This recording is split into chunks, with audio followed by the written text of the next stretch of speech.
मला कधी आणलं होतं? हा पाठीत ते पाठ चोळ लागली मी. काय काय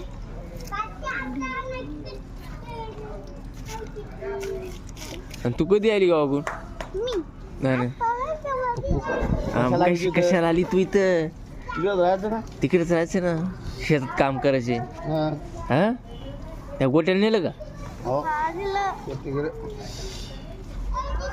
आणि तू इथे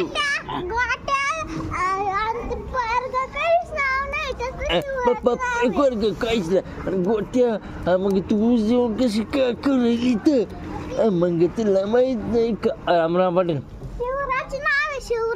शिवराज. मग तुला शिवराजला आणलं नाही आता कुठे? मग शिवराज आता कुठे? नील फुल्याचा आवाज कळू कमी काढ ना किती